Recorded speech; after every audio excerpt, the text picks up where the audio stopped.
ஆதியாகமம் 2:1. இவ்விதமாக வானமும் பூமியும் அவைகளின் சர்வசனையும் உண்டாக்கப்பட்டு தீர்ந்தன. 2. தேவன் தாம் செய்த தம்முடைய கிரியையை 7ஆம் நாளிலே நிறைவேற்றி தாம் உண்டாக்கின தம்முடைய கிரியைகள் எல்லாம் முடித்த பின்பு 7ஆம் நாளிலே ஓய்ந்திருந்தார். ரெஸ்ட். கடவுள் 6 நாள் வேலை செஞ்சாராம். எத்தனை நாள்?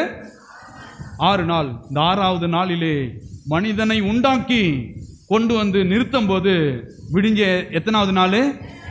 7ஆம் நாள். ஆண்டவரே நான் என்ன செய்யணும் அப்படின்னு கேட்டானா மனிதன், எதுவும் செய்வேனா? ரெஸ்ட். எல்லாம் சொல்லுங்க, ரெஸ்ட்.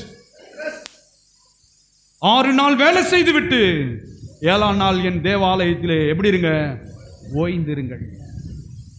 அவர் செய்த கிரியைகளை எண்ணி பாருங்கள்.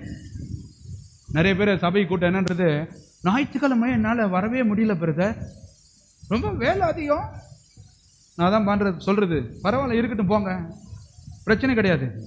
ஆண்டவர் ஒரு நாள் தீர்வு வச்சிருக்கிற, போ வருவேன், கடைசியாக சபையிலே படுத்திருப்பேன். உண்மை.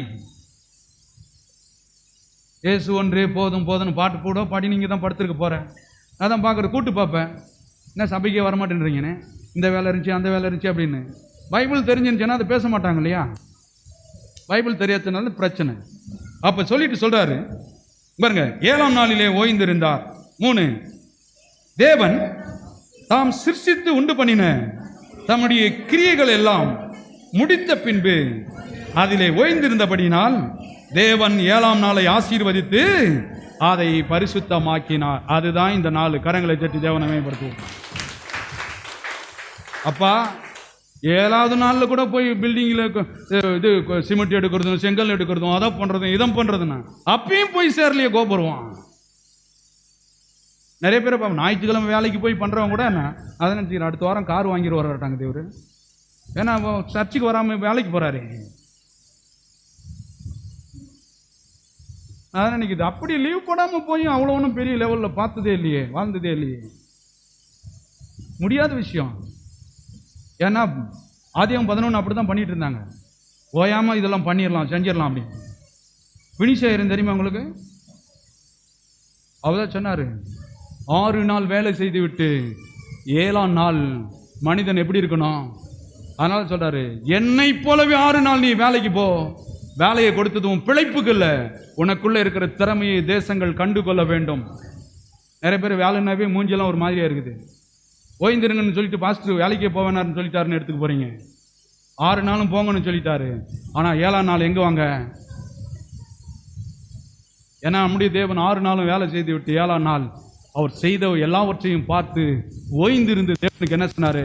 நன்றி சொன்னார். அதாங்க சத்தியத்தை கரெக்டாக புரிஞ்சுக்கணும்.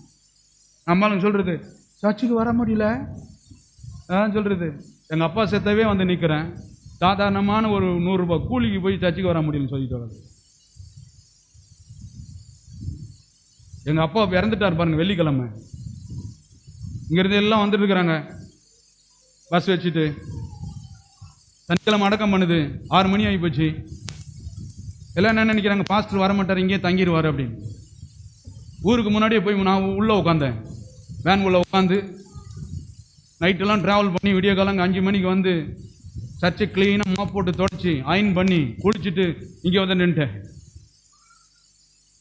ஏன்னா முதலாவது தேவனுடைய ராஜ்யத்தையும் அவருடைய நீதியையும் தேடுங்கள், நீங்கள் தேடுற 1000 அப்பா அம்மாலாம் உங்களுக்கு கூட கொடுக்கப்படும். கரங்களை தட்டி தேவனை மேம்படுத்துவோம். நான் வளர்ந்த விதங்களே வேற விஷயம். உள்ள போலன்னா பாவம் இது மாதிரி உலகத்தை மாதிரி எதனா பேசிட்டு உளறிட்டு சாக்கு போக்கு சொல்லிட்டு, ஏன் கோயிலுக்கு வரலன்னா அது ஒரு சாக்கு போக்கு சொல்லிட்டு இருப்பாங்க பாருங்க. எங்கள் வீட்டில் கல்யாண பத்திரிக்கைலாம் எங்கள் ஒய்ஃபை கேட்டு பாருங்க, எங்களை டேட் கேட்பாங்க. ஊருக்கே தெரியும், ஞாயிற்றுக்கிழமை பத்திரிக்கை அடித்தா அவர் என்ன பண்ண மாட்டார்? கல்யாணம் வச்சா வரமாட்டார், பர்த்டே வச்சா வரமாட்டார், சாவே ஆனால் கூட வரமாட்டார். நம்மளுடைய ரெக்கார்டை மாற்றி வச்சிருக்கிறானே. அதனால் என்னை ஃபோன் பண்ணி கேட்பாங்க, ஞாயிற்றுக்கிழமை விட்டுட்டு வேற நாளெல்லாம் வச்சு வருவீங்களா? கட்டாயம் வருவேன். ஏனால் 7வது நாள் என் தகப்பனுடைய ஓய்வு நாள். கரங்களை தட்டி தேவனை மேம்படுத்துவோம். என் தேவன் செய்த நன்மைகளை எண்ணி பார்க்கிற நாள், நன்றி சொல்லுகிற நாள்.